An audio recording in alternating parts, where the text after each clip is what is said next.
Hello friends, आशा करता हूँ कि आप सभी लोग अच्छे होंगे।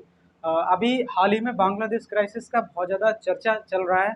और इससे पहले आपने देखा होगा कि चाइना किसी भी देश से अगर दोस्ती करता है तो सिर्फ वो आगे नहीं बढ़ाता। जैसे हम लोगों का नेचर होता है कि हमारा फ्रेंड या किसी से फ्रेंडशिप होने के बाद वो हमें लगातार डेवलपमेंट की तरफ इंक्रेज करता है, बढ़ाता है। लेकिन चाइना के सीन कुछ अलग ही है। चाइना ने जिस जिसका साथ दिया उसको तहस नहस और बर्बाद कर दिया। ऐसा आपको उदाहरण दो तीन जगहों पर देखने को मिलेगा।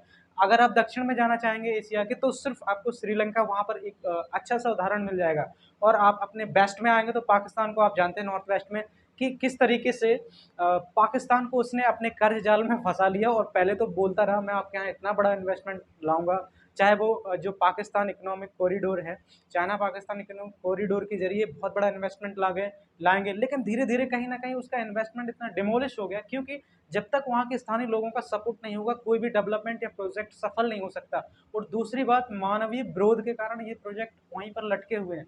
पाकिस्तान को इतनी बुरी तरह तबाह कर दिया चाइना ने कि अब उसको नहीं लगता कि ये प्रोजेक्ट हमारा पूरा होगा।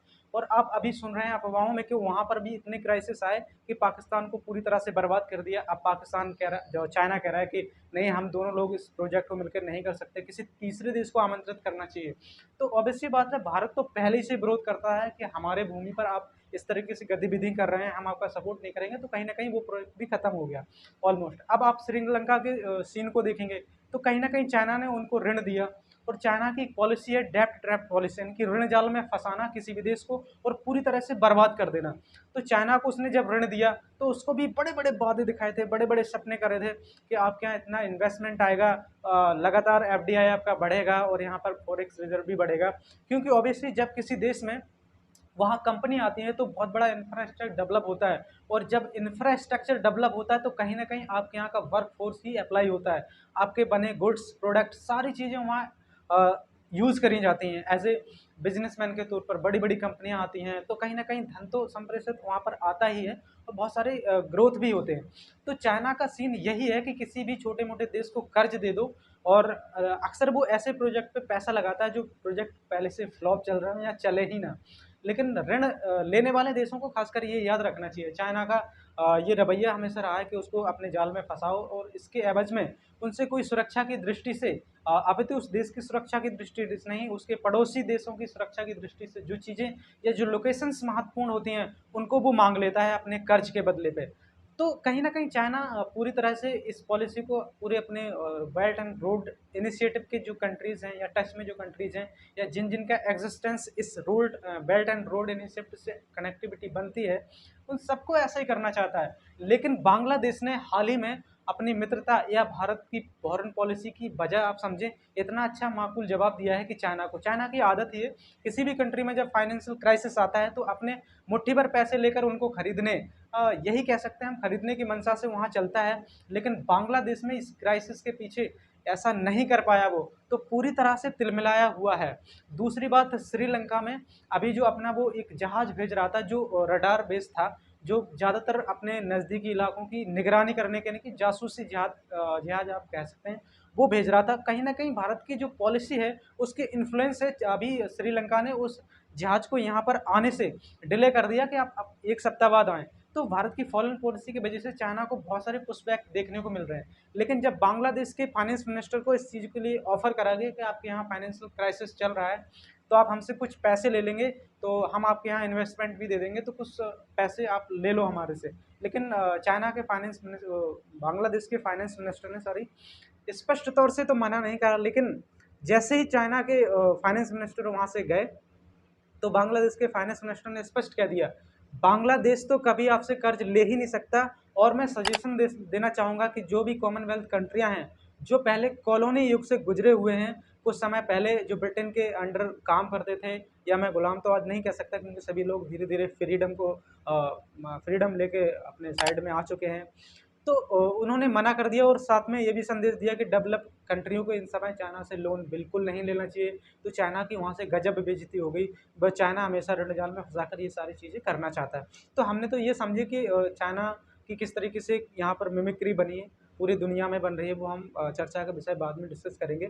लेकिन बांग्लादेश में जो फाइनेंशियल क्राइसिस चल रहा है, वहाँ सड़कों पर बहुत ज़्यादा विद्यार्थी उतर गए हैं, अपोजिशन पार्टी के लोग चले गए हैं, बहुत ज़्यादा भीड़-भाड़ चल रही है। वहाँ के जो प्राइम मिनिस्टर हैं, यानी कि पीएम है शेख हसीना, वो भारत से लगातार बातचीत यानी कि कॉन्टैक्ट में है कि भारत ने किस तरीके से अपने यहाँ के क्राइसिस को रोक रखा। और दूसरा फ्यूल क्राइसिस भी बहुत एक बड़ी समस्या है इस समय, क्योंकि हमारे सभी के पास जो रिसोर्सेज है फ्यूल के, वो नहीं है परमानेंटली। कहीं ना कहीं हमें दक्षिण गल्फ कंट्रियों से फ्यूल खरीदना पड़ता है, या फिर रसिया से परचेज करना पड़ता है, या फिर अमेरिका से। जो अमेरिका तो इतना फ्यूल किसी को देता नहीं, क्योंकि उसकी बहुत सारी ज़रूरतें हैं, वो खुद ही अपनी आपूर्ति करना एक बड़ी चुनौती है उसके लिए। तो कहीं ना कहीं सेकंड ऑप्शन रसिया होता है। तो रसिया सभी कंट्रियों को सप्लाई कर नहीं सकता, किसी के रिलेशन अच्छे नहीं है किसी का, और भी कोई वजह है। तो हम देखते हैं कि बांग्लादेश में फाइनेंशियल क्राइसिस आने के पीछे बहुत सारी चीज़ें हैं। जैसे वहाँ का एफडीआई अगर स्टेबल बना रहता, तो वहाँ ऐसे फाइनेंशियल क्राइसिस नहीं आते। मैं आपको अभी उसका गणित भी समझाऊंगा कि एफडीआई के स्तर रहने से क्या चीज़ें बेहतर हो सकती हैं। और दूसरा फॉरेक्स जो रिजर्व है, वो भी उनका धीरे धीरे घटता जा रहा है। 2021 की बात करें तो उस समय उनका जो एक स्टेबल रवैया था फॉरेक्स रिजर्व का, वो 65 बिलियन डॉलर का था। और अब जो घटकर 39.67 बिलियन डॉलर का हो गया, लगभग 10% की इसमें सीधी सीधी गिरावट आई है। तो इस वजह से भी उनका थोड़ा बजट गड़बड़ाया हुआ है। दूसरी बात हम करें कि एफडीआई जो उनका पहले था, वो आठ ये 888 यानी कि 888.5 बिलियन का था, जिसमें भी ड्रॉपेज आ गया, लगभग 18% का ड्रॉपेज आकर एफडीआई भी कम हो गया। दूसरा, इसको कई बार वहाँ की सेंट्रल बैंक, जैसे भारत में आरबीआई है, उसी के तर्ज पर बांग्लादेश में उनकी वहाँ सेंट्रल बैंक है। जैसे कि यहाँ सेक्शन 7 के तहत इंडियन सरकार ने कुछ पैसे लिए थे अभी अभी इकोनॉमी में थोड़ा बूस्ट लाने के लिए। तो उसी तरीके से सेंट्रल बैंक ने उनको सपोर्ट करा। हालांकि सपोर्ट में उतना कोई असर ज़्यादा नहीं देखने को मिला। और इनके पास अब जो फॉरेक्स रिजर्व या एफडीआई बचा हुआ है, लगभग वो 5 साल तक सफिशिएंट चल सकता है, अगर ये किसी से भी ट्रेड करेंगे। तो ट्रेड के मामले में इन सारी चीज़ों का होना बहुत ज़रूरी है एफडीआई का, यानी कि एफडीआई कहीं ना कहीं बांग्लादेश की जो करेंसी है वो टका है, हम उस टका में ही बात करेंगे। अब एफडीआई और फॉरेक्स रिजर्व का आपके पास भंडारण यानी कि स्टॉक होना बहुत ज़रूरी क्यों है? आप जैसा कि आप समझते हैं कि आपके यहाँ बहुत सारे अमीर लोग होते हैं, ऑब्वियसली बांग्लादेश में भी इसी तरीके के अमीर होंगे। तो उनको जब भी कोई प्रोडक्ट इंटरनेशनली खरीदना होता है, जैसे सपोज दैट मैं एक गाड़ी की बात कर लेता हूँ, जैगवार कार। तो Jaguar car suppose that America में बनती है, और वहाँ से बनकर यहाँ पर एक्सपोर्ट हो जाती है। तो यहाँ भी कुछ एजेंसियों पे वो मिलती है। लेकिन आप जब खरीदने आप जाएंगे, तो सपोज दैट 10 लाख की गाड़ी, आपने 10 लाख उस एजेंसी को पे किए और आपने गाड़ी ले ली। लेकिन आगे एजेंसी के पास भी एक बड़ा अमाउंट 10-12 गाड़ियों का हो गया। फिर वो अमाउंट ले जाकर अपने एक सीमा पर वहाँ से पैसे में कन्वर्ट होता है, डॉलर में कन्वर्ट होता है, फिर वो वहाँ चला जाता है। तो हमारे पास फॉरेक्स रिजर्व का भी उतना ही होना ज़रूरी है, जितना कि एफडीआई का होना ज़रूरी है। अब ये फॉरेक्स रिजर्व का तो ये फंडा था, जब आप कोई प्रोडक्ट खरीदेंगे उसके एवज में आपको विदेश में धन भेजना है, तो उनकी ही मुद्रा में कन्वर्ट करके आपको देना पड़ेगा। तो उस वजह से उनका वो वाला फैक्टर वहाँ कमज़ोर पड़ गया ट्रेड का। दूसरा, एफडीआई आपके देश में कब आता है? जब आपके यहाँ पर जो इंडस्ट्रीज़ को डेवलप करने के, स्टेबल करने के, लगाने के जो नियम कानून है वो स्थिर रहेंगे। चाइना की इंडस्ट्री आज आप इतने आगे क्यों देख रहे हैं? क्योंकि वहाँ जो राजनीतिक सत्ता है वो लगातार स्थिर रहती है। एक ही पार्टी की सरकार होती है, कम्युनिस्ट पार्टी की सरकार है, और वो जो नियम एक बार बना देती है वो कंटिन्यू चलते रहते हैं। इससे क्या होता है, एंटरप्रेन्योर जो भी होते हैं वो ये डिसाइड कर लेते हैं, माइंड डिसाइड कर लेते हैं कि हमें इस देश में अपनी इंडस्ट्रीज़ को लगाना है और ग्रो करना है। इससे होता है कि जो भी रूल्स बने हों उनमें लगातार फ्लक्चुएशन नहीं आते। इससे क्या होता है, उनने एक बार इंफ्रास्ट्रक्चर डेवलप कर दिया तो सारे लगभग 10-20 साल उनका इंफ्रास्ट्रक्चर एक जैसा ही चलेगा, क्योंकि वहाँ रूलिंग पार्टी एक ही है, कोई जल्दी बदलाव नहीं होगा। ईज़ ऑफ डूइंग बिजनेस में उनकी अच्छी रैंकिंग होती है। तो दुनिया में लोग व्यापार करने के लिए, इंडस्ट्रीज़ लगाने के लिए ईज़ ऑफ डूइंग बिजनेस की जो लिस्ट होती है उसको देख कर आते हैं। तो एफडीआई उस तरीके से आपके यहाँ आता है। तो हमने ये सारे फाइनेंशियल टर्म्स उनके समझे कि एफडीआई और फॉरेक्स रिजर्व घटने से क्या समस्याएं आ सकती हैं। दूसरी बात, इंपोर्ट के लिए उन पर सिर्फ 5 मंथ का ही बजट बना है। अदर उन्होंने बहुत जगह से हेल्प मांगी है चाइना को बाईपास करके, और ये बहुत अच्छी बात है कि चाइना को आज जो भी विकसित कंट्री हैं, कॉलोनियल युग के देश हैं, उनको तो इसको अवॉइड ही करना चाहिए।